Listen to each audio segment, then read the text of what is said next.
నమస్తే, welcome to AV news. విధి నిర్వహణలో మరణించిన జర్నలిస్టు కుటుంబాలకు అండగా నిలుస్తూ ఆర్థిక భరోసాను కల్పిస్తున్న సంస్థ దేశంలోనే తెలంగాణ రాష్ట్ర మీడియా అకాడమీ మాత్రమే అని మీడియా అకాడమీ చైర్మన్ అల్లం నారాయణ పేర్కొన్నారు. బుధవారం నాడు మాసప్ ట్యాంక్లోని సమాచార భవన్ మీడియా అకాడమీ కార్యాలయంలో తెలంగాణ వర్కింగ్ జర్నలిస్టుల సంక్షేమం నుంచి 65 మంది మరణించిన కుటుంబాలకు 2 లక్షల రూపాయలను, 40 మంది సాధారణ మరణం చెందిన జర్నలిస్టులకు బుధవారం నాడు మాసప్ ట్యాంక్లోని సమాచార భవన్ మీడియా అకాడమీ కార్యాలయంలో తెలంగాణ వర్కింగ్ జర్నలిస్టుల సంక్షేమం నుంచి 65 మంది మరణించిన కుటుంబాలకు 2 లక్షల రూపాయలను, 40 మంది సాధారణ మరణం చెందిన జర్నలిస్టు కుటుంబాలకు 1 లక్ష రూపాయల చొప్పున, ప్రమాదాలు, తీవ్ర అనారోగ్యం బారిన పడిన 8 మంది వర్కింగ్ జర్నలిస్టులకు 50,000 రూపాయల చొప్పున మొత్తం 1,70,00,000 రూపాయల ఆర్థిక సహాయం చెక్కులను మీడియా అకాడమీ చైర్మన్ అల్లం నారాయణ, జర్నలిస్ట్ ఆందోళ్ శాసన సభ్యులు చంటి క్రాంతి కిరణ్, శాసన మండలి సభ్యులు గోరేటి వెంకన్న, యూనియన్ ప్రధాన కార్యదర్శి మారుతి సాగర్లు కలిసి లబ్ధిదారులకు చెక్కులను అందజేశారు.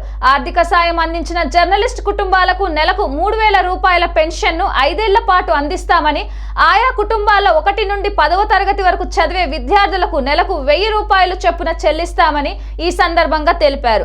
ఈ సందర్భంగా ప్రెస్ అకాడమీ చైర్మన్ అల్లం నారాయణ మాట్లాడుతూ, దేశంలో ఏ రాష్ట్రంలో లేని విధంగా జర్నలిస్టుల సంక్షేమం కొరకు జర్నలిస్టుల సంక్షేమ నిధిని తెలంగాణ రాష్ట్ర ప్రభుత్వం ఏర్పాటు చేసిందని, ఇందులో భాగంగా జర్నలిస్టుల సంక్షేమం మొత్తం 42 కోట్ల రూపాయలు విడుదల అయ్యాయని తెలిపారు. MLA Kranti Kiran, MLC Goreti Venkanna, union ప్రధాన కార్యదర్శి మారుతి సాగర్లు జర్నలిస్టుల సంక్షేమం కోసం రాష్ట్ర ప్రభుత్వం ప్రవేశపెట్టిన పథకాలతో జర్నలిస్టుల సమస్యల గురించి వివరించారు. ఈ కార్యక్రమంలో మీడియా అకాడమీ కార్యదర్శి నాగులపల్లి వెంకటేశ్వరరావు, సమాచార శాఖ joint director DS Jagan, accounts officer Purnachandrarao, manager Vanaja, TUWJ కోశాధికారి మారుతి సాగర్, తెంజు రాష్ట్ర అధ్యక్షులు ఇస్మాయిల్, టీయూడబ్ల్యూజే నాయకులు యోగానంద్, నవీన్, ఆదినారాయణ, విష్ణు, అవ్వారి భాస్కర్, టీపీజే అధ్యక్షులు భాస్కర్, వీడియోగ్రాఫర్ల సంఘం నాయకులు నాగరాజ్, జిల్లా అధ్యక్షులు బొమ్మ అమరేందర్, వివిధ జిల్లాల అధ్యక్ష కార్యవర్గ బృందం తదితరులు పాల్గొన్నారు.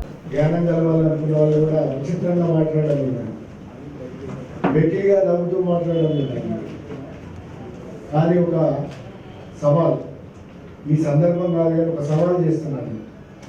భారతదేశంలో 29 రాష్ట్రాలు ఉన్నాయి. కరోనాతోటి అన్ని రాష్ట్రాలలో, ఢిల్లీలో కూడా చనిపోయినారు. కానీ ఏ రాష్ట్రంలోనన్నా ఇట్లా పిలిచి మరణించిన జర్నలిస్టుల కుటుంబాలను ఆదుకున్న సంఘటనలు ఉండేవా? 2 లక్షల రూపాయల చెక్కు, ఆ తర్వాత 5 ఏళ్ల పాటు పెన్షన్ ఇస్తున్న ఏ రాష్ట్రంలోనన్నా ఉండదా? అక్కడేసి అంటే ఏమున్నది, ఇక ఇచ్చుడు కదా, ఇస్తే ఉండదు. ఒక ప్రొఫెసర్ మాట్లాడతాడు. మరి జ్ఞానము, ప్రొఫెసర్గా ఉన్న జ్ఞానం ఎక్కడికి పోయిందో నాకు అర్థమే కాదు. ఇంతకుముందు సమాచార శాఖ డీడీగా చెప్పినట్టుగా భారతదేశంలోనే ఎక్కువ అక్రిడేషన్లు గల రాష్ట్రం తెలంగాణ. వాళ్ళ అక్రిడేషన్ల గురించి మాట్లాడారు. పక్క రాష్ట్రాలలో ఉన్న వాళ్ళకి అసలు ఏది దిక్కు లేదు. ఇరుగు పొరుగు రాష్ట్రం, ఉండడానికి మనకు మంచి ఉన్న రాష్ట్రం. ఇప్పటికీ మనకు వచ్చిన ఒక 42 కోట్లు, 7.5 కోట్లు ప్రతి సంవత్సరం వచ్చింది. 34.5 కోట్లు యాక్చువల్గా. 22లో ఫస్ట్ మనము 2017లో ఈ పథకం ప్రారంభించాం. 4 ఏళ్ళు అయింది అంతే. మళ్ళీ ఫిబ్రవరి వస్తే 5 ఏళ్ళు అవుతుంది. కానీ ఈ 5 సంవత్సరాల కాలంలోనే ఇప్పటికీ 350 కుటుంబాలకి 3,000 చొప్పున పెన్షన్ పోతున్నారు. ఇప్పుడు మళ్ళీ ఇవాళ కరోనాతోటి 100 మంది చనిపోయడానికి స్టేట్మెంట్ ఇచ్చినారు. తప్పు. ప్రతిసారి ఢిల్లీకి పోయి బదనాం చేయడానికి మాట్లాడుతుంటారు. 200 మంది చనిపోయారంటారు, ఎవరికి ఏమి ఇవ్వలేదంటారు. ఈ లెక్కలు మనం చెప్పిన ప్రతిసారి విస్మరిస్తుంటారు. ఏది అవాస్తవాలు మాట్లాడడం లేదు, వాస్తవమైన లెక్కలు చెప్తున్నాను. మీరు ఎన్నడైనా వచ్చి ఇక్కడ సిఏజీ ఆడిట్ జరుగుతుంది, కాగంటాం కదా, కాగ ఆడిట్ జరుగుతుంది. ఇక్కడ ఇవన్నీ వాస్తవమైన లెక్కల్ని పట్టించుకోరు. మాట్లాడాలి కదా గవర్నమెంట్ మీద మాట్లాడుకోండి, వేరే విషయాలు ఉంటాయి.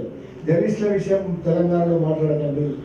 ఎందుకంటే ఇంతకైనా మెరుగైన సంక్షేమాన్ని ఏ రాష్ట్రము అమలు చేయడం లేదు. భారతదేశంలో సంక్షేమం గురించి మాట్లాడదామా, కొట్లాడదామా, రెడీ. జర్నలిస్టులకు ఇంకా సౌకర్యాలు కావాలని కొట్టాడదామా రెడీ. కానీ తెలిసి తెలియక అక్రిడేషన్ల మీద అది ఏమిటో కింద కాదు కదా మా ప్రొఫెసర్ అంటే ఏం చెప్తాం మనం. 20,000 అక్రిడేషన్లు ఇచ్చిన ఒక రాష్ట్రంలో అక్రిడేషన్లు పడతాయి. ఇంకొక నాయకుడు ఆయన నాయకుడు 200 తెలియదు కానీ ఆయన 100 కోట్లు ఇస్తానని ఆయన ఈయన 200 కోట్లు అంటే 200 కోట్లు ఎప్పుడు లేదు. 34 కోట్లు అని చెప్తున్నాం, 42 కోట్లు. ఎక్కువ చెప్పము, లెక్కలు వాస్తవాలు. ఇక్కడ పనిచేసిపోయిన వాళ్ళు 4-5 సెక్రటరీలు ఉన్నారు, వాళ్ళందరికీ లెక్కలు వాస్తవాలు తెలుసు. కానీ ప్రతిదీ ఒక ఇష్యూ చేయాలని చేయండి. వేరే రాష్ట్రాల్లో, తెలంగాణ రాష్ట్రంలో అడగకుండానే ఇక్కడి ముఖ్యమంత్రి 100 కోట్ల రూపాయల ఫండ్లు ఇచ్చినారు. మొత్తం తెలంగాణలో ఉన్న జర్నలిస్ట్ లోకానంతా పిలిచినాడు ఆయన. మీడియా అకాడమీ పిలిచి 100 కోట్ల ఫండ్ ప్రకటించిన ఏకైక ముఖ్యమంత్రి కేసీఆర్. ప్రకటించిన ఫండ్లలో విడతల వారీగా వస్తుంటాయి. ఫండ్ అంటే 100 కోట్లు ఇవ్వడం అనేది సాధ్యం కాదు, ఇప్పుడు ప్రయారిటీస్ ఉంటాయి. దాంట్లో భాగంగా వచ్చిన ఫండ్ను ఉపయోగించింది ఎట్లా అని ఆలోచించండి. మీడియా అకాడమీ వాళ్ళు నిజంగానే ఒక 350 పెన్షన్లు ఎప్పుడైనా ఉన్నాయా ఈ రాష్ట్రంలో? 42 కోట్లు ఉన్నాయి. ఆ జర్నలిస్ట్ ఎక్కడ రాష్ట్రంలో 1 కోటి ఇవ్వంటేనే కష్టంగా ఉండేది. ఆ తర్వాత కన్నా ఇప్పుడు మళ్ళీ ఒక 100 మంది 105 మంది యాడ్ అవుతున్నారు. 65 మంది కరోనా వచ్చిన జర్నలిస్టులకు ఇవాళ 1,30,00,000 రూపాయలు ఇస్తున్నారు. 40 మంది మామూలుగా చనిపోయిన జర్నలిస్టులకి 40 లక్షలు ఇస్తున్నారు. తర్వాత ఒక 8 మందికి ఇన్కెపాసిటేషన్ ఇస్తున్నారు. కలిసి 1,70,00,000 రూపాయల పైన ఇవాళ మనం పంపిణీ చేస్తున్నాం. ఇవన్నీ జర్నలిస్టుల హక్కు, జర్నలిస్టుల సొమ్ము. నేను ఇస్తానని కానీ ఈ ముఖ్యమంత్రి చేతి నుంచి ఇస్తున్నారని కానీ నేను అనలేదు. కానీ జర్నలిస్టులు సాధించుకున్నది తెలంగాణ తర్వాత సాధించుకున్నది 42 కోట్లు దాంట్లో నుంచి వస్తుంది. దానికంటే ఇంకొకటి కానీ దీని గురించి ఆలోచించండి. నేను చెప్తున్న వాస్తవాలు ఆలోచించండి, వాస్తవాల మీద మాట్లాడండి, వేరే విషయాలు వేరే విధంగా మాట్లాడండి. ఇది నేను ప్రతిసారి చెప్తున్నా కానీ చాలా మంది తెలిసి తెలవక కొంత, తర్వాత వేరే పని లేకుండా ఏదో మాట్లాడాల్సి కొంత, హాఫ్ అర్ధ జ్ఞానంతో కొంత, అసలు జ్ఞానమే లేకుండా కొంత మాట్లాడుతున్నారు. వాళ్ళందరికీ ఒకటే సమాధానం చెప్తున్నారు. ఒక సవాల్ విసురుతున్నాను నేను మీడియా అకాడమీ చైర్మన్గా. ఏ రాష్ట్రంలోనన్నా ఇట్లాంటి పథకాలు ఉన్నాయని నాకు చూపించండి. నేను సవాల్ విసురుతున్నాను. అనడం కాదు, ఊరికే బుద్ధదడం కాదు. ఇవాళ 4 ఏళ్ల కాలంలో చేసి చూపించిన ఏకైక ప్రభుత్వం, ఏకైక అకాడమీ తెలంగాణ మీడియా. అట్లని కేవలం ఇవే ఇచ్చి ఊరుకున్నామా? 6,000 మంది క్లాసులు పెట్టినాం. 15 ఏళ్లలో వాళ్ళు 6,000 మందికి పెడితే ఒక్క 3 ఏళ్ళు క్లాసులు పెట్టి 9 జిల్లాలలో ఒక క్లాసుకి 1,200 మంది ఇచ్చినారు. సభలాగా క్లాసులు జరిగింది. ఏది చేయాలి? 12 పుస్తకాలు వేసినాం మీడియా అకాడమీ నుంచి. రెండవ వైపు సరే ఉద్యోగుల హెల్త్ కార్డు నడుస్తలేదు, మనది నడుస్తలేదు కావచ్చు కొంత, కానీ హెల్త్ కార్డు సాధించిన ఏకైక రాష్ట్రం. దాని మీద 20 కోట్ల రూపాయల ప్రయోజనాలు పొందింది మన హెల్త్ కార్డు. ఇప్పటికి కూడా మొన్న సాక్షి రిపోర్టర్ నిజామాబాద్లో కొంచెం చెల్లిన కాడ ఆయన నాకు మెసేజ్ పెట్టినాడు. సార్ మీరు లేకపోతే అలా ఈ ఆపరేషన్ జరిగేది కాదు, మా అమ్మ బతికేది కాదు. కేసులు ఉన్నాయి ఇట్లాంటి, ఇప్పటికి కూడా నడుస్తున్నది కాదు, ఇప్పటికి కూడా నెట్స్లో యాక్సెప్ట్ చేస్తున్నారు. అంటే మనం సాధించే విషయాలు మేము చెప్పింది కూడా అంతే. 3-4 ఇష్యూస్, ఆ 3 సుప్రీంకోర్టులో ఉన్నందువల్ల అనేది ఇళ్ల స్థలాల విషయం. కానీ ఇళ్ల స్థలాలు కూడా ఇచ్చినారు. ఇప్పటికీ కొన్ని జిల్లాల్లో నడుస్తున్నది ఇళ్ల స్థలాలు. కానీ మాట్లాడడం ఏదేదో మాట్లాడి అసలు పట్టించుకోలేదని మాట్లాడి, కొందరైతే 200 మంది చనిపోయారని మాట్లాడి లెక్కలు మా దగ్గర ఉన్నాయి. ఒక 1 నెల రోజుల కిందట మేము అప్లికేషన్ చేసినాం. దరఖాస్తులు పంపుకోండి, కరోనా మరణంతో చనిపోయిన వాళ్ళకి 2 లక్షలు ఇస్తారు. కరోనా మరణంతో చనిపోయిన సమయాలలో ఉన్న ఉద్విగ్న వాతావరణంలో, దుఃఖంలో, ఆ వేదనలో అందరూ అందరాడుస్తుంటే అసలు ఒక ఉద్వేగంతో ప్రకటించిన పథకం అది. పైసలు లేవు నిజానికి అకాడమీలోకి రాదు. కానీ 2 లక్షలు ఇస్తామని ఎందుకు ఉద్వేగంతో ప్రకటించాడని ఇంతమంది చనిపోతున్నారు. ఎట్లా తెలంగాణ జర్నలిస్టులు కావచ్చు, దేశంలో ఉన్న జర్నలిస్టులు అందరూ కావచ్చు, కరోనా సమయంలో పారిశుద్ధ్య సిబ్బంది, పోలీసులు, డాక్టర్లు, వైద్య సిబ్బంది ఎట్లాగైతే పనిచేసినారో, కరోనా మీద ఉన్న విపరీతమైన అవాస్తవాలను, అబద్ధాలను ప్రచారం కోసం చేస్తున్న విషయాలను ఎండగట్టింది జర్నలిస్టులే. జర్నలిస్టుల సేవలు నిజంగా కరోనా సమయంలో గొప్పది. వారియర్స్ ఎందుకంటే మిగతా 3 సెక్షన్లు ఇప్పుడు ప్రస్తావించిన సెక్షన్ ఎట్లాగైతే చేసినారో జర్నలిస్టులు కూడా అట్లాగే 24 గంటలు పనిచేసి ఒక అద్భుతమైన కార్యక్రమం. అంటే కరోనా మీద వాస్తవాన్ని తెలిపింది నిజానికి జర్నలిస్టులు, మీడియానే. మీడియా లేకపోతే ఇవాళ వాస్తవాల గందరగోళంలో టీవీని చూసి భయపడ్డట్టుగా, టీవీని చూసి చనిపోయిన వాళ్ళు చాలా మంది ఉన్నారు. టీవీని చూసి హాస్పిటల్కి పోతే అంటే కారణం ఏంటంటే మనం అట్లా హైప్ చేసింది దాన్ని. కానీ వాస్తవాలు రాయడం ద్వారా మొత్తం ఒక సమాజాన్ని జాగృతం చేసింది కరోనా సమయంలో మీడియా. అందుకే అది గుర్తుపెట్టుకొని మనం మీడియాలో ఉన్నవాళ్ళు కరోనాతో చనిపోతే వేరే ఎవరికి ఇచ్చినా చెప్పండి నాకు. ఇప్పుడు ఏ సెక్షన్లు వరకు కరోనాతో చనిపోతే ఈ పైసలు ఇవ్వలేదు, మనం ఇస్తున్నాం. తెలంగాణ మీడియా అకాడమీ, తెలంగాణ ప్రభుత్వం ఇస్తున్నారు, గుర్తుపెట్టుకోండి. ఇది కేసీఆర్ 100 కోట్ల నిధి పెట్టడం ద్వారా సాధ్యమైంది, కేసీఆర్ ముందు చూపు వల్ల సాధ్యమైంది.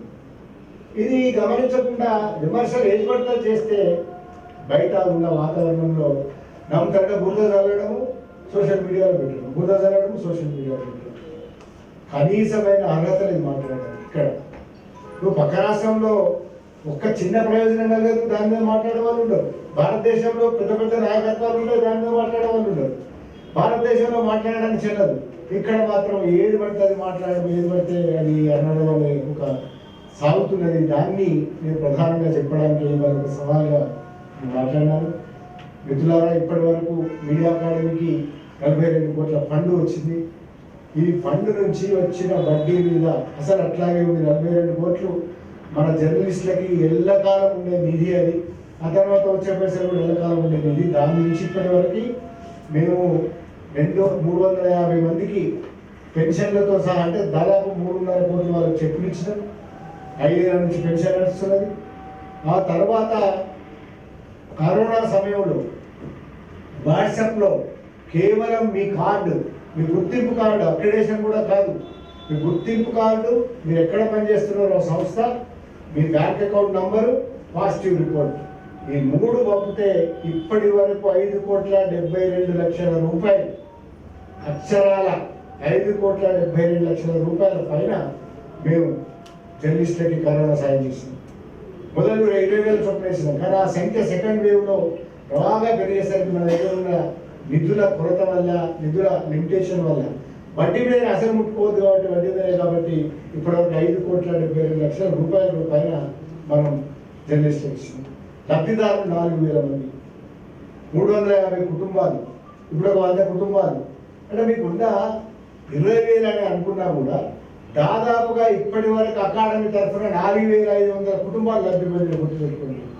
దాదాపు 18 కోట్ల రూపాయలు ఖర్చు పెట్టినట్టు. 42 కోట్లు ఏంది, 18 కోట్లు ఏంది, మీ లెక్కలు పెట్టినట్టు ఆశ్చర్యపోతుంది. అంటే దీన్ని అట్లా మెయింటైన్ చేసుకుంటూ వస్తుంది, జాగ్రత్తగా లెక్కలు చేస్తూ ఎట్లా ఏం చేయాలి, దీన్ని ఎట్లా వినియోగించాలి చేసుకుంటూ వస్తుంది. అది తెలంగాణ, అది తెలంగాణ ప్రభుత్వం చేస్తున్నట్టు, అది తెలంగాణ మీడియా అకాడమీ చేస్తున్నట్టు. అందువల్ల దాంతో పాటుగా ఇప్పటికే క్లాసులు పెట్టినాం, మళ్ళీ క్లాసులు పెట్టడం ప్రయత్నం చేస్తున్నాం. మీడియా అకాడమీ భవనం పూర్తవుతున్నది. అది అయిన తర్వాత మరింత ఈ సేవలను విస్తృతం చేస్తామని, 100 కోట్ల రూపాయలు ఇస్తే మరిన్ని సేవలు పెంపొందిస్తామని హామీ పడుతూ, మిత్రులారా ఒకటి గుర్తుపెట్టుకోండి, సంతృప్త స్థాయి సంక్షేమం కానీ, సంతృప్త స్థాయి సేవలు కానీ, సంతృప్త స్థాయి అనేది కానీ ప్రపంచంలో ఎక్కడా ఉండదు. కానీ పోల్చుకోవడం, పక్క రాష్ట్రంలో ఏం చేస్తున్నాడు, మన పక్క రాష్ట్రంలో మీకు తెలుసా, అక్రిడేషన్ లేదు. ఇప్పుడు ఏదో పెట్టారో అక్రిడేషన్ తీసేస్తారు, ఇప్పటివరకు అట్లాగే ప్రకటించే ఏమి రాలేదు, తెలుసు మాకు. అదంటే మేము పక్క రాష్ట్రానికి ప్రత్యేకంగా అడగడం లేదు, కానీ మాట్లాడే వాళ్ళు ఇబ్బంది కూడా అది కూడా గమనించకుండా అక్కడ వాళ్ళు మాట్లాడడం ఇంకా ఆశ్చర్యం వస్తుంది. అక్కడ వాళ్ళు అంటే మీరు అర్థం చేసుకోవాలి. బీజేపీ లేదు, ఏ రాష్ట్రంలో లేదు, బీజేపీ పాలిత రాష్ట్రాల్లో లేదు, కాంగ్రెస్ పాలిత రాష్ట్రంలో లేదు. మరి ఏం చెప్తాం, ఇక్కడ ఉన్నదాన్నేమో మీరు పోల్చి చూసుకోమని. అందుకే అనేది సంతృప్త స్థాయి మీకు అన్నీ కూర్చిపెట్టడం అనేది ఎప్పుడు సాధ్యం కాదు. కానీ ఉన్న దాంట్లో ఏ ప్రభుత్వాలు అద్భుతంగా చేసినట్టే తెలంగాణ ప్రభుత్వాలు గుర్తుపెట్టుకొని చెప్తారా, అది కూడా కేసీఆర్ చొరవ వల్ల సాధ్యమైంది. నేను చెప్తున్నది వల్ల కేసీఆర్ అడిగిన 100 కోట్ల ఫండ్ అనకపోతే 40 కోట్లు ఉండేవి కావు, ఈ పనులు చేసేవాళ్ళు. ఇదంతా ఎందుకు చెప్పాల్సి వస్తుందంటే, మీకు ఇటీవలి కాలంలో ఎవరు పడితే వాళ్ళే మాట్లాడిన ధోరణి విన్నాక ఈ సోషల్ మీడియాలో వాళ్ళే నిజమని నమ్ముకుంటారు కనుక అది కాదు ఇష్యూ, ఇది వాస్తవం, 100% వాస్తవం అని చెప్పడానికి ఈ 4 మాటలు చెప్తున్నాను. మాతో పాటు నడుస్తున్న మా సలహాదారుగా ఉన్న మా అంటే మేము మళ్ళీ తెలంగాణ వర్కింగ్ జర్నలిస్ట్ అధ్యక్షుడు కనుక సలహాదారుగా ఉన్న క్రాంతి కూడా ఇవన్నీ విషయాలు తెలుసు. నిజానికి క్రాంతి ఎమ్మెల్యే కాకముందే ఈ ఫండ్ ఇవన్నిటికి మేమే, నిజానికి మీరు ప్రజాహిత బిల్డింగ్లో మొట్టమొదటి మనదే ప్రోగ్రాం. ఈ ప్రోగ్రాం చేసింది కూడా కేసీఆర్. ఇప్పుడు 5 ఏళ్ళు రాబోతుంది ఫిబ్రవరి వస్తే. అందువల్ల క్రాంతి సహకారం కూడా దీనిలో ఉంది కనుక క్రాంతి ఎప్పుడు కూడా జనిష్ట పక్షాన్ని కనుక మాట్లాడడంలో కానీ, లేదా మనతో పాటు ఉండడంలో కానీ, ఫండ్స్ రావడంలో కానీ, లేదా దీనికి ఇంకేమైనా అవసరాలు కావాలో కానీ క్రాంతి మంత్రులు కనుక క్రాంతి ఈ కార్యక్రమానికి క్రాంతితో పాటుగా మా గవర్నమెంట్ కన్నా అందరికీ తెలుసు మీకు ఇద్దరిని పనిపడ ఇది సందర్భం కనుక వీళ్ళందరి గురించి రావాలి కనుక మేము ఇక్కడికి ఇవాళ ఇద్దరిని ముఖ్య అతిథిగా పిలిచి ఈ కార్యక్రమాలు చేసినాం. హాల్లో పెట్టే బదులుగా ఇది సమాచార భవన్, ఈ సమాచార భవన్లో కూడా ఇట్లా ఒక సంక్షేమం జరుగుతుందని రుజువు చేయడానికి కొంచెం ఇబ్బంది పడ్డా, కూర్చోవడానికి కొంచెం ఇబ్బందిగా ఉన్నా, ఇది ఇరుగ్గా ఉన్నా కూడా మీకు కావాలనే ఇక్కడ ఈ సమాచార భవన్లో జరగాలి. సమాచార భవన్ నుంచి ఇట్లాంటి కార్యక్రమాలు జరుగుతుందని తెలియజేయడానికి ఇక్కడ పెట్టిన మిత్రులారా మీ అందరూ సహకరించాల్సిందిగా కోరుతున్నాను.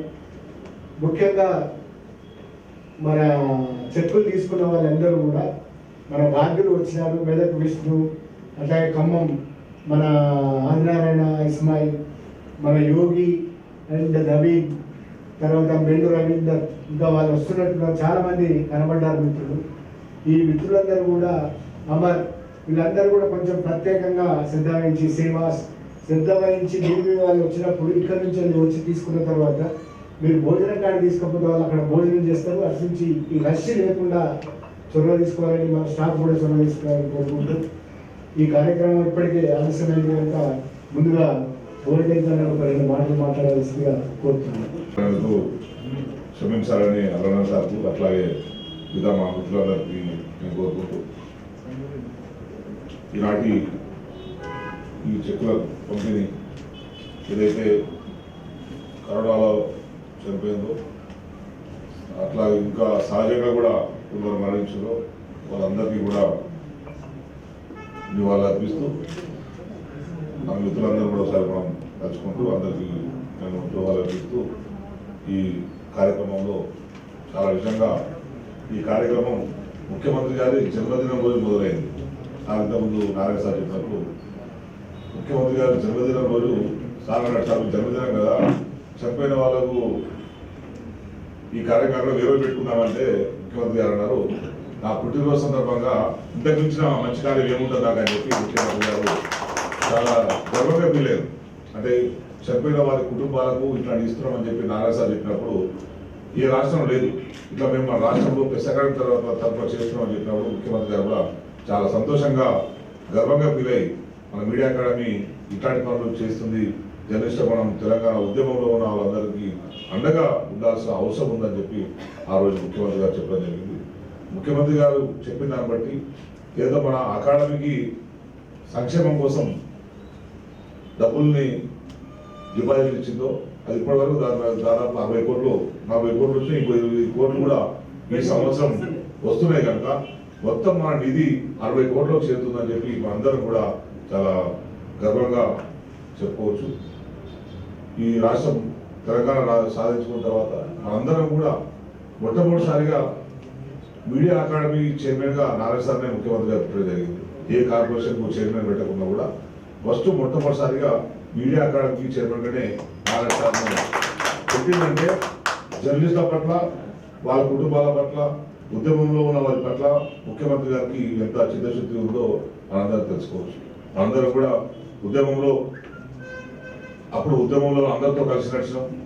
జర్నలిస్టులు కూడా ఏం లేకున్నా సరే, మన ఇంట్లో తినడానికి లేకున్నా సరే ఉద్యమంలో నిలబడ్డం.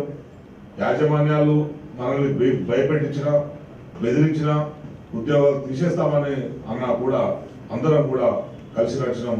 దానికి ప్రతిఫలంగానే మనం ప్రెస్ అకాడమీ ద్వారా ఇవన్నీ కూడా లబ్ధి పొందుతామని చెప్పి నేను ఈ సందర్భంగా మీ అందరికీ తెలియజేసుకుంటున్నాను. ఎవరైతే జర్నలిస్ట్ ఉన్నారో ఎవరికి ఏ ఇబ్బంది వచ్చినా కూడా గత 8 సంవత్సరాలు చూస్తుంటే దాదాపు నేను ఎమ్మెల్యే కాకముందే 3 కోట్ల సీఎం రిఫండ్స్ మనం ఇప్పించినాం ప్రెస్ అకాడమీ తర్వాత. బహుశా ఇప్పుడు ఇంకా దానికి ఇంకొక 2 కోట్లు అయి ఉంటాయి, దాన్ని 5 కోట్ల వరకు సీఎం రిఫండ్ ను వివిధ ఎవరెవరైతే ఏదైనా అనారోగ్యంతో హైదరాబాద్ వచ్చారో లేదు ఆపరేషన్ కావాలని చెప్పి ఇబ్బంది పడుతున్నారో వాళ్ళందరూ హైదరాబాద్ వస్తే హాస్పిటల్లో ఒక వ్యక్తిని ఏర్పాటు చేసి హాస్పిటల్ మేనేజ్మెంట్ తో మాట్లాడి అతనికి సర్జరీ అయిపోయి డిశ్చార్జ్ అయ్యేంత వరకు కూడా ప్రెస్ అకాడమీ దగ్గర నుండి కూడా అన్ని చర్యలు తీసుకుందని చెప్పి సందర్భంగా అందరికీ గుర్తు చేసుకుంటున్నాను. ఎందుకంటే మనం ఏమేమి చేసింది అనేది ఒకసారి గుర్తు చేసుకోవాల్సిన సందర్భం వచ్చింది. ఎందుకంటే మంచి చేస్తున్నప్పుడు కనీసం పొగడడం కాదు కదా, మంచి చేస్తున్నారు అనేది చెప్పాలి. పొగడమని కూడా ఎవరు కోరుకోవట్లేదు, పొగడతారు నారాయణ సార్కో ప్రభుత్వానికో పొగడతారు కావాలని చెప్పి కోరుకోవట్లేదు. కానీ మంచి చేస్తున్న దాన్ని బాగా పనిచేస్తున్నారని చెప్పాలి. కానీ కొందరు ఏం చేస్తున్నారంటే ఇంతకుముందే పెద్ద నారాయణ సార్ చెప్పారు కూడా, అసలు ఏం చేస్తలేదు, నారాయణ సార్ పదవి తీసుకొని ఎంజాయ్ చేస్తున్నాడు, ఏం చేస్తున్నారని వాళ్ళందరికీ ఇవన్నీ చూసిన తర్వాత వాళ్ళందరూ కూడా సిగ్గుపడాలి. Press academy, media academy, Telangana media academy ఏర్పడిన తర్వాత ఏమేమి చేసింది అనేది తెలుసుకున్న తర్వాత ఎవరైతే విమర్శిస్తున్నారో వాళ్ళందరూ కూడా సిగ్గుపడాలి. సరే మన రాజకీయ నాయకులు అంటే వాళ్ళకి అవగాహన లేక ఏమేమి చేస్తూ తెలియక మాట్లాడాలనుకోవచ్చు. కానీ మనలోనే ఉన్న జర్నలిస్ట్ కూడా దీన్ని విమర్శించడం అనేది ఈ మధ్య ఒక ఫ్యాషన్గా మారిపోయింది. ఏది చెప్పినా విమర్శించాలి, ఏం చేసినా నెగిటివ్ కామెంట్ పెట్టాలి.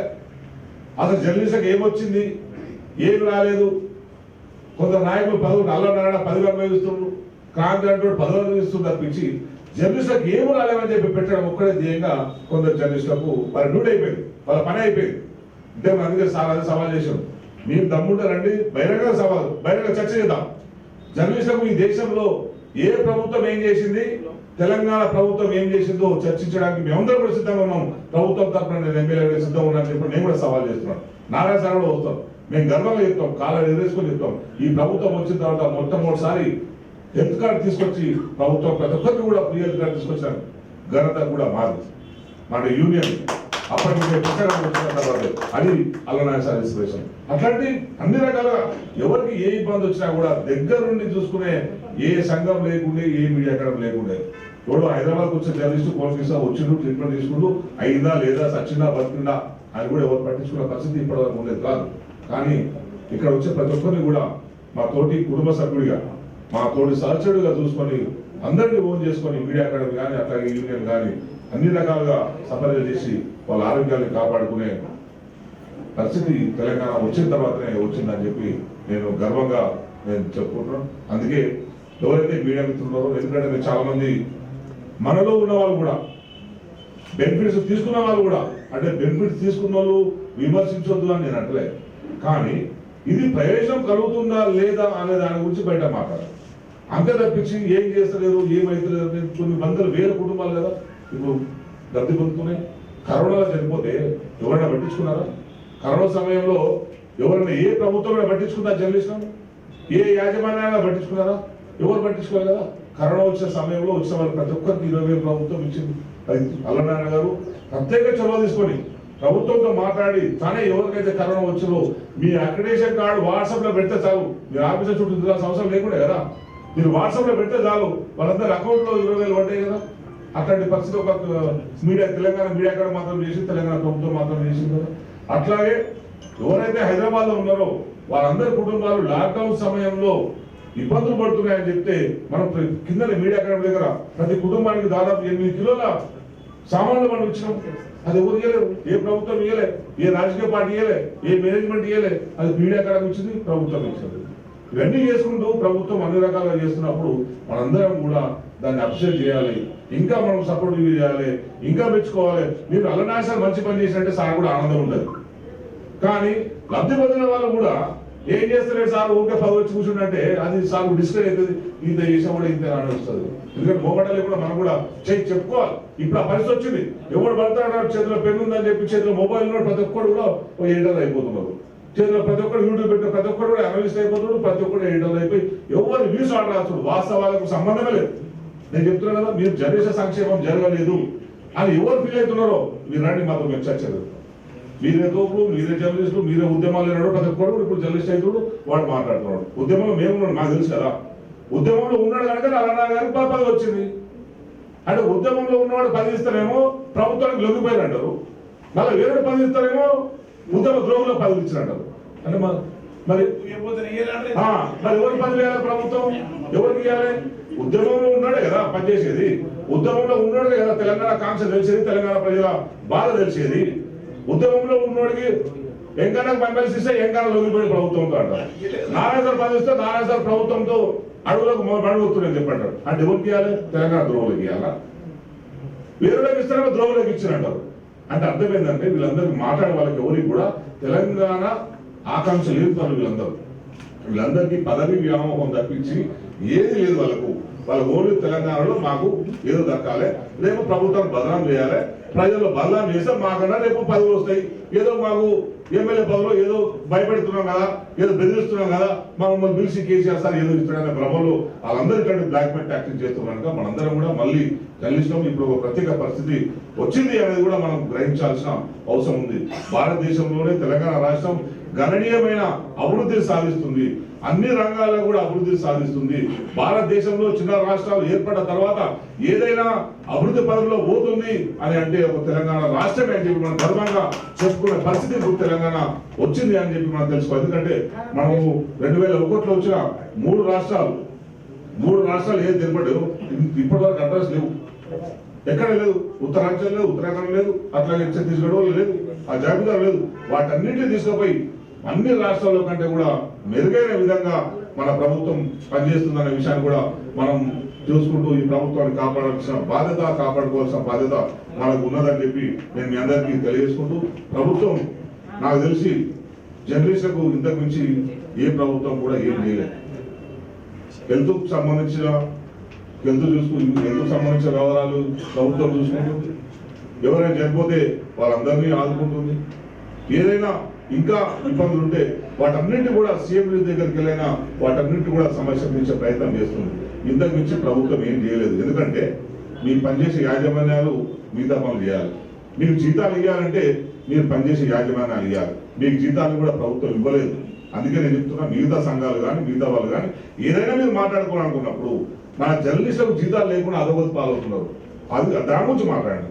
మేనేజ్మెంట్ల మీద ఒత్తిడి తీసుకొచ్చి ప్రతి ఒక్కరికి కష్టానికి తగ్గట్టుగా వాళ్ళు పనిచేస్తున్న దానికి వేతనాలు ఇచ్చే విధంగా మీరు యాజమాన్యాల మీద ఒత్తిడి తీసుకురండి. ఇప్పుడు ఏం జరుగుతుంది మీడియాలో, నువ్వే పైసలు నువ్వే రాసుకో, నువ్వే ఏమైనా చేసుకో, మేనేజ్ మాత్రం జీతం లేదు. ఇది జర్నలిజం అంటారా? ఇప్పుడు రేపు ఏమైపోతుంది? వాల్యూస్ ఉంటాయా? మన పరువు ఉంటుందా? నిజంగా జర్నలిజం బతికించాలనుకున్న వాళ్ళకు రేపు ఈ పరిస్థితి ఉంటుందా? ఇవన్నీ ఉండదని చెప్పి పెద్దలందరూ కూడా మీరందరూ కూడా ఒకసారి గ్రహించాలని చెప్పి నేను తెలియదు. ఎందుకంటే మేము కూడా ఇప్పుడు నేను జర్నలిస్ట్ వచ్చి ఫీల్డ్ పోయినా కొన్ని సమస్యలు నేను చాలాసార్లు అనాసార్లు షేర్ చేసుకుంటాను. మిగతా నాయకులతో ఎట్లున్నారో మా జర్నలిస్ట్ మిత్రులు నాతో కూడా అట్లే ఉన్నారు. నాతో కూడా సెపరేట్ ఏం లేవు. నేను ప్రెస్ మీట్ పెట్టినా కూడా ఏం జరగాలో అదే జరుగుతుంది. అయ్యో పాపం మన క్రాంతి మనడు పైసలు లేవు ఏం చేస్తారని కూడా ఎవరు చూసే పరిస్థితి ఉండదు. అందరితో పాటు నన్ను కూడా అట్లే చూస్తారు. అంటే అంటే అంటే మన వాళ్ళ కన్సర్న్ అట్లా ఉండదు కదా. అదే మనోడు మన నుంచి వచ్చినోడు నేను 10 రూపాయలు ఇచ్చాను అన్నం నిలుపుకుంటా అనే భావన ఉండాలి. ఆ భావన ఉన్నప్పుడే మన అన్నాన్ని సలంటూ మనం కాపాడుకోగలుగుతాం. అంతే తప్పించి వాడికి ఇచ్చి నాకు ఇవ్వాలని చెప్పి రాయేసుకుంటూ పోయినాం అనుకో, రేపు నీ మీద ఇంకో రాయిస్తాం. అట్లా యూనిటీని మనం కాపాడుకోవాల్సిన అవసరం ఉంది. అట్లాగే ఇంకా చాలా విషయాలు కూడా ఇంతకుముందు సార్ కూడా చాలా మంది ఎమ్మెల్యేతో మాట్లాడే జరిగింది. ఎక్కడ ఎమ్మెల్యేలు అక్కడ ఇళ్ల స్థలాలను ఇల్లు డబుల్ బెడ్రూమ్ కట్టించడానికి సిద్ధంగా ఉన్నారు, ఇస్తున్నారు కూడా, చాలా మంది ఇస్తున్నారు కూడా.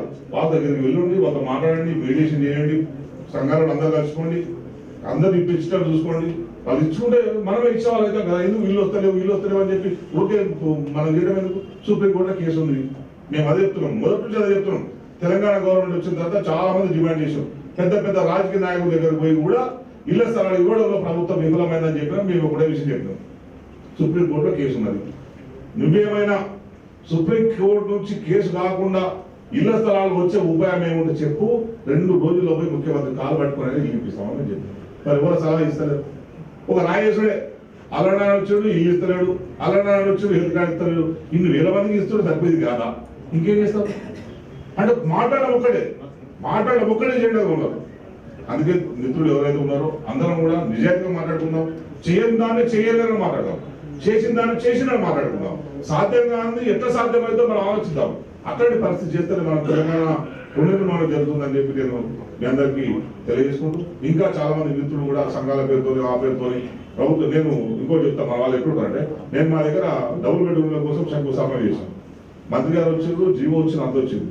కానీ కొందరు మిత్రులు పోయి మళ్ళీ ఎంఆర్ఓలు ఇట్టిస్తారు ఇళ్ళ స్థలాలు ఇవ్వాలని చెప్పి ఇస్తూ శంకుస్థాపన అంటే అంటే అంటే మరణంగా మనకుండే రాజకీయాలు ఇవన్నీ అంటే ఓ దిక్కు ప్రభుత్వం చిత్తశుద్ధ పోతున్నప్పుడు ఎవరో ఇస్తారో అంతా రెడీ అవుతున్నప్పుడు ఇంకా మాకు ఇళ్ళ స్థలాలు ఇవ్వాలని చెప్పి కొందరు పోతారు. అంటే దాని ఏంటంటే మామూలుగా ఇచ్చిన అని చెప్పుకొని ఇతరులను ఇన్సల్ట్ చేసే పరిస్థితి. అట్లా కాకుండా మన ఏదైతే మన జర్నలిస్టులకు మన ప్రయోజనాలు ఉంటాయో దయచేసి జర్నలిస్టుల ప్రయోజనాల విషయంలోనైనా అందరూ కలిసికట్టుగా పనిచేయండి. మిగతా రాజకీయాలు ఎవరు ఉంటే ఎవరి సంఘం అస్తిత్వం కోసం ఎవరు ప్రయత్నం చేసుకుంటారు అనేది అది వేరే విషయం. కానీ మన జర్నలిస్టుల విషయాల్లో మాత్రం కరెక్ట్గా ఉండండి అని చెప్పి నేను మీ అందరికీ తెలియజేసుకుంటూ ఇంకా ఏ సమస్యలు కూడా ప్రభుత్వం వద్ద అన్ని ఉన్నాయి. ప్రభుత్వంతో అయ్యే అన్ని సమస్యల్ని పరిష్కారం చేయడానికి అన్ని ఉన్నారు తప్పించి ఎందుకంటే కరోనా వచ్చి 2 సంవత్సరాల తర్వాత ప్రభుత్వం ఆర్థిక పరిస్థితి బాగాలేకపోవడం వల్ల ఎక్కడ కూడా కొన్ని విషయాల్లో చేయకపోవచ్చు. కానీ ప్రెస్ అకాడమీ మీడియా అకాడమీ ఉన్న పరిధిలో బాగా పనిచేసుకుంటూ మనందరినీ తన బిడ్డలా చూసుకున్న అల్లనారాయణ గారికి ప్రత్యేకించి నేను కృతజ్ఞతలు తెలియజేసుకుంటూ మీ అందరి సహకారం కూడా ఇలాగే ఉంటే ఇంకా ఏ జర్నలిస్ట్ కాకుండా రేపు సార్ ఆలోచన ఇంకా ఉన్నది.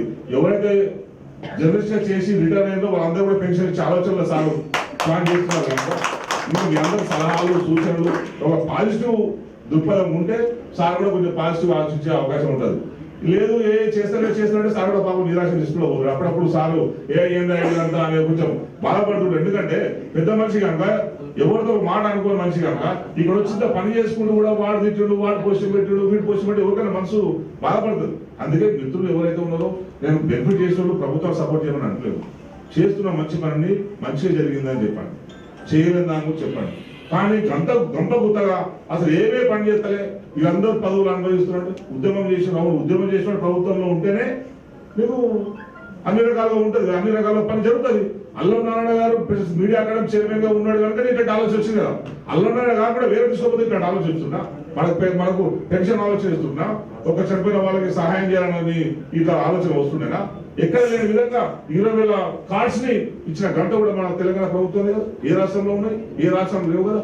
ఇట్లా ఇవన్నీ కూడా ప్రభుత్వం చేస్తుంది కనుక మీరందరూ కూడా తప్పకుండా మీడియా అకాడమీ చేస్తున్న కృషిని అభినందిస్తూ మనందరం కూడా ఇంకా భవిష్యత్తులో ఇంతకంటే మంచి స్కీమ్స్ మీడియా అకాడమీ నుంచి రావడానికి మీరందరూ కృషి చేయాలని చెప్పి నేను తెలియజేసుకుంటూ ఎవరైతే వాళ్ళ కుటుంబాలని వాళ్ళ పెద్దల్ని కోల్పోయారో వాళ్ళందరికీ కూడా మా తరఫున ప్రభుత్వం తరఫున వాళ్ళకి నేను సానుభూతిని తెలియజేసుకుంటూ తప్పకుండా మీకు భవిష్యత్తులో ఎటువంటి ఇబ్బందులు ఎదురైనా కూడా ప్రభుత్వం మీ అందరికీ అండగా ఉంటుంది. మీడియా అకాడమీ మీ అందరికీ అండగా ఉంటుంది అనే విషయాన్ని మీరు మర్చిపోవద్దు. మీ కుటుంబాలకు ఎటువంటి ఇబ్బంది వచ్చినా కూడా మీరు మీడియా అకాడమీ జిల్లాలో ఉన్న మీ డిపిఆర్లు కానీ లేదంటే డైరెక్ట్ గా నారాయణ సార్ని కానీ మీరు సంప్రదిస్తే తప్పకుండా మీ కుటుంబాలన్నిటికీ కూడా ఏదైనా ఆపద వచ్చినప్పుడు మనకు యూనియన్ల వారు ఉంటారు కనుక మీకు ఏదైనా ఆపద వచ్చిన వాడు మీ పిల్లల చదువుల గురించి కావచ్చు ఇంకా ఎక్కడన్నా మీకు ఇబ్బందులు వచ్చినప్పుడు వాటన్నింటినీ తీర్చడానికి ఎప్పటికీ ప్రభుత్వం మీడియా అకాడమీ అందరం సిద్ధంగా ఉంటామని చెప్పి నేను తెలియజేసుకుంటూ నాకు ఈ అవకాశం ఇచ్చినందుకు మీ నుంచి వచ్చిన నాకు ఇక్కడికి చీఫ్ గెస్ట్ పిలవడం అనేది నాకు గర్వంగా నేను ఫీల్ అవుతున్నాను.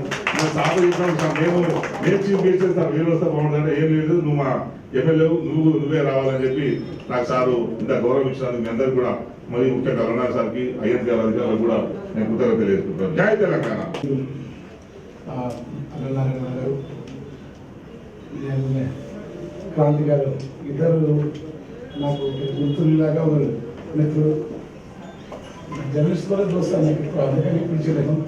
నాకు అప్పుడేమో మనకి గ్రూపు సంస్థ లేదు, ఏ పాట రాసిన పత్రిక వేసి ఇంత ఉంటే నన్ను ఇంకా ఆకాశానికి రుణపడ్డాను. తర్వాత అనంత్ గారు పుస్తకం రుణపడాక మీతో రెగ్యులర్ చేసింది విషయాలు అంటే బాధపడే సందర్భంగా నవ్వుతలేను. కానీ చాలా అంటే నాకు తెలిసి సార్ ఇప్పుడు మళ్ళీ వాళ్ళు ప్రభుత్వం జర్నలిస్టుల కట్టుబడి ఉన్న దాంట్లో సందేహం లేదు. ఎందుకంటే అందరి అన్ని సంక్షేమ పథకాలు కానీ ప్రభుత్వ రైతు బంధు కానీ ప్రతి దాంట్లో చేస్తున్నట్టు ఖచ్చితంగా నాకు తెలిసి మొట్టమొదటి ప్రభుత్వం 100 కోట్లు ఇచ్చినట్లు ఇంకా కూడా చేస్తారు. సార్ దృష్టి కూడా మిత్రుడు గౌరవనీయ పెద్దలు తీసుకెళ్తారు. సార్ కూడా ఇళ్ళ స్థలాలు కూడా సార్ దృష్టిలో ఆలోచన ఉంది అనుకుంటున్నా, ఉన్నది సార్ తెలుసు పెద్దలకు అంత మన వాళ్ళు బాగా మీరు నన్ను పిలిచి తర్వాత దీన్ని డబ్బులు ఇవ్వటం సంస్థ గతంలో నేను మీ సంస్థ విషయం మాట్లాడి ఇచ్చిన డబ్బులను ఇంత పారదర్శకంగా వాటికి మళ్ళీ పంపించేసి కోడి పిల్లలు పెంచి అట్లా పొదుపు చేసినట్టు వాటిని మీకు అందజేయడంలో ఉన్న press academy media academy press academy అన్నకు వాళ్ళ కమిటీకి డైరెక్టర్ గారికి అందరికీ నమస్కారం. నేను ఎందుకంటే నాకు మీడియా అకాడమీ అవార్డు కూడా అనంతసాగర్ అవార్డు కూడా నాకు ఇచ్చారు, మీకు అన్ని రకాల అనుకుంటున్నా. తర్వాత కర్ణాటకలో లంకేష్ అవార్డు కూడా నాకు ఇచ్చారు. మీరు జర్నలిస్ట్తో దోస్తాను ఇది బాగా ఇంకా సాయంత్రం కమిటీ అప్పుడు పాత్రలందరూ వీళ్ళందరూ ఇంకా అన్నకి చాలామంది పత్రికా సంపాదన నుంచి వాళ్ళ మార్గదర్శకాన్ని బాగా గౌరవించాలని మీతో పొద్దున్న చేస్తున్నట్టుగా ఈ చెక్కులు నా ద్వారా ఈ సభకు నాకు పిలిచినందుకు మీకు కృతజ్ఞత తెలుపుకుంటున్నాం. ఖచ్చితంగా మన సమస్యలు ఉంటే మీ తరఫున కూడా ఎక్కువ మాట్లాడను, కానీ ఎప్పుడు అవకాశం వస్తే ఏదో ఉంటే నేను మీరు చెప్పిన విషయమే మండలంలో కూడా మాట్లాడతాను. కరోనా కష్టకాలంలో ఆదుకున్నటువంటి మన టీడీపీ అధ్యక్షుడు మీడియా అకాడమీ చైర్మన్ అల్లంనారాయణ గారు, అదేవిధంగా అసలు ఇట్లాంటి ఆలోచనకు వదిలిపెట్టి మొత్తం జర్నలిస్టులు ఎప్పటికప్పుడు ఆదుకోవాలని చెప్పేసి మొదటి నుంచి తను జర్నలిస్ట్గా ఉన్నా, ఎమ్మెల్యేగా ఉన్నా, ఎక్కడున్నా మొత్తం ఈ సమాజం కోసం నిరంతరం పరితపించే ప్రాంతాలు. ఆ తర్వాత మనకు ఇప్పుడు ఎమ్మెల్సీ కానీ ఇంతకుముందు ప్రజల కోసం నిత్యం పాటల ద్వారా తన రచనల ద్వారా అన్ని రకాలుగా సహకరించిన పోరాటం ఇంతమంది మనకు ఉన్నారు. మన జర్నలిస్టులకు అండగా ఉన్నారు. ఈరోజు ఈ కార్యక్రమానికి వచ్చిన మా కుటుంబ సభ్యులందరికీ కూడా అందరికీ అండదండగా ఉండేటువంటి మీడియా అకాడమీ సిబ్బంది కూడా ఉద్యోగాలు 2 లక్షల రూపాయల చొప్పున చెక్కులు ఇచ్చినాం. అట్లాగే ఫిబ్రవరి నుంచి ఇప్పటిదాకా మరణించిన సహజ మరణం పొందిన 40 జర్నలిస్ట్ కుటుంబాలకు కూడా ఇవాళ చెక్కుల పంపిణీ జరిగింది. భారతదేశంలోనే ఏ రాష్ట్రాలలో లేని విధంగా ఒక్క తెలంగాణలోనే మీడియా అకాడమీ వద్ద సీఎం కేసీఆర్ ఆలోచన ఫలితంగా ఒక ఫండ్ ఏర్పడింది. ఆ ఫండ్లో ఉన్న మూలధనం నుంచి వచ్చిన వడ్డీ ద్వారా ఇప్పటి వరకు 350 కుటుంబాలకి, ఇవాళ ఒక 105 కుటుంబాలకి ఆర్థిక సహాయం ఒకేసారి ₹1,00,000 చెక్కేమో మా సహజ మరణాలకి, ముందే మీడియా అకాడమీ ప్రకటించినట్టుగా 2 లక్షల రూపాయలు కరోనా మరణాలకి ఇవాళ ఇవ్వడం జరిగింది. పారిశుద్ధ సిబ్బంది, వైద్య సిబ్బంది, పోలీసులు ఎట్లాగైతే 24 గంటలు కరోనా విషయంలో వారియర్స్గా పనిచేస్తున్నారో జర్నలిస్టులు కూడా అట్లాగే ఒక వారియర్స్గా ఉండి ఆ విధి నిర్వహణలో మరణించిన వాళ్ళు కాబట్టి వాళ్ళకు 2 లక్షల రూపాయలు ఇవ్వడం జరిగింది. అట్లాగే దీంతో పాటుగా కరోనా సమయంలో విపత్కర పరిస్థితులలో యాజమాన్యాలు జీతాలు కూడా చెల్లించలేని స్థితిలో ఉన్న దాదాపుగా 400 మంది జర్నలిస్టులకు కూడా 20,000 చొప్పున 10,000 చొప్పున ఇప్పటి వరకు 5,70,00,000 సహాయం అందించడం జరిగింది. ఈ లెక్కన కరోనా పేరిట ఇప్పటి వరకు దాదాపుగా 7 కోట్లు ఖర్చు పెట్టిన ఏకైక ప్రభుత్వం తెలంగాణ ప్రభుత్వం. ఈ తెలంగాణ ప్రభుత్వం తరఫున వచ్చిన జర్నలిస్ట్ నిధి అనేది వల్ల జర్నలిస్ట్ కుటుంబాలకు ఉపయోగపడుతున్నది. ఎవరెన్ని చెప్పినా ఎవరెన్ని మాట్లాడినా కూడా జర్నలిస్ట్ సంక్షేమంలో నంబర్ 1 రాష్ట్రం తెలంగాణ అని మరొకసారి చెప్తూ ఈ కార్యక్రమంకు వచ్చిన అన్ని కుటుంబాలు మీడియా అకాడమీ మరణించిన జర్నలిస్ట్ కుటుంబాలని అకాడమీ కుటుంబంగా భావిస్తున్నది. సమాచార భవన్ నుంచి వాళ్ళందరికీ ఇదే సందేశం, మీకు అకాడమీ అండగా ఉంటుంది. ఈ అకాడమీ తరఫున మీరు ఎన్నడైనా ఏ సమస్యకైనా సంప్రదించవచ్చని మరొకసారి ప్రత్యేకంగా ఈ సందర్భంలో ఈ కుటుంబాలన్నింటి తరఫున జర్నలిస్ట్ కుటుంబాలన్నింటి తరఫున అన్నిటి తరఫున నేను సీఎం కేసీఆర్ ప్రత్యేక కృతజ్ఞతలు తెలియజేస్తున్నాను. ఇప్పుడు క్రాంతి మాట్లాడుతున్నాను. నా కెమెరా వస్తుంది. కరోనా సమయంలో కరోనా బారిన పడి చనిపోయిన జర్నలిస్టుల కుటుంబాలకు ఈరోజు ప్రెస్ తరఫున ప్రభుత్వం తరఫున ఆర్థిక సహాయాన్ని అందించడం జరిగింది. ఇది చాలా గొప్ప ఆలోచన. దేశంలో ఎవరు కూడా జర్నలిస్టుల గురించి ఏ ప్రభుత్వం కూడా ఇప్పటి వరకు పట్టించుకోలేదు.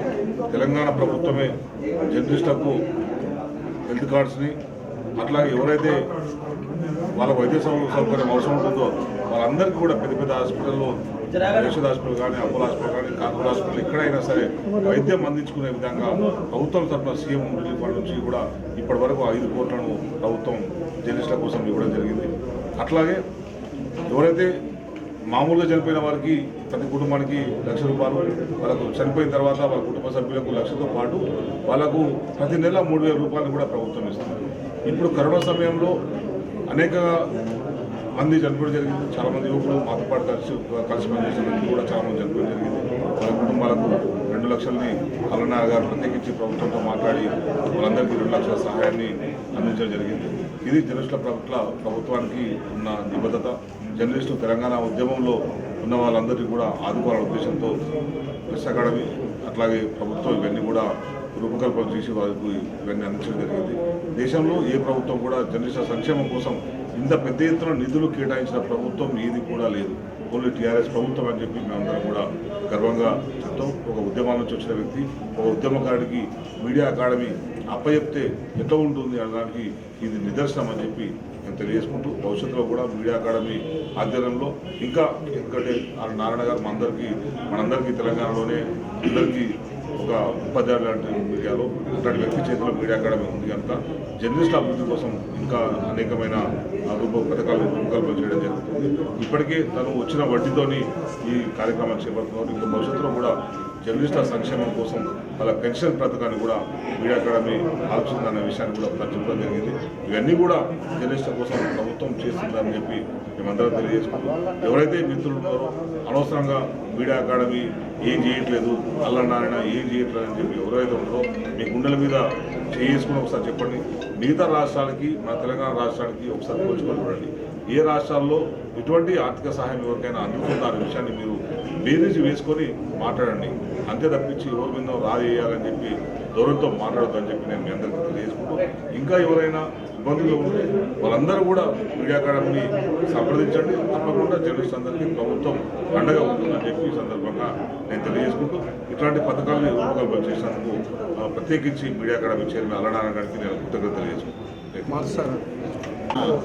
మీడియా అకాడమీ ద్వారా గత 7 ఏళ్ల కాలంలో దాదాపుగా 13 కోట్ల రూపాయలను వివిధ పథకాల ద్వారా సంక్షేమ నిధి రూపంలో ఈరోజు తెలంగాణలో ఉన్న జర్నలిస్ట్ కుటుంబాలకు అందిందంటే కేవలం ఈరోజు తెలంగాణ ప్రభుత్వం ఇచ్చినటువంటి మూల నిధి ద్వారా వచ్చినటువంటి వడ్డీతో మీడియా అకాడమీ చైర్మన్ గౌరవనీయులు అల్లనారాయణ గారు ఆయన చిత్తశుద్ధితో జర్నలిస్టులకు ఏదో ఒకటి చేయాలనేటువంటి తపనతో తీసుకున్నటువంటి అనేక పథకాల వల్ల ఈరోజు సాధ్యమైంది. దానికి ప్రధానంగా Telangana union of working journalist పక్షాన మీడియా అకాడమీకి చైర్మన్కు ప్రత్యేకంగా కృతజ్ఞతలు తెలియజేస్తూ ఉన్నాం. మొన్న కోవిడ్ కష్టకాలంలో 2 ఏళ్లలో దాదాపు 4,000 మంది జర్నలిస్టులకు ఒక్కొక్కరికి 20,000 చొప్పున 10,000 చొప్పున తక్షణ ఆర్థిక సహాయాన్ని అందించి ఈ జర్నలిస్ట్ కుటుంబాలను ఆదుకున్నందుకు గాను, దాంతోపాటు ఈరోజు 65 మంది జర్నలిస్టులకు ఎవరైతే కోవిడ్ బారిన పడి మృతి చెందారో వాళ్ళకి ఈరోజు 2 లక్షల చొప్పున చెల్లించడం, ఈ రకంగా తదనంతరం కూడా 5 సంవత్సరాల పాటు పెన్షన్ అందించేటటువంటి ఈ స్కీమును తీసుకున్నందుకు ఆ అన్ని కుటుంబాల తరఫున కూడా మేము ప్రత్యేకంగా ధన్యవాదాలు తెలియజేస్తూ ఉన్నాం. భవిష్యత్తులో కూడా ఈ తరహా పథకాలను చేపట్టి జర్నలిస్ట్ కుటుంబాలను ఆదుకునే దిశగా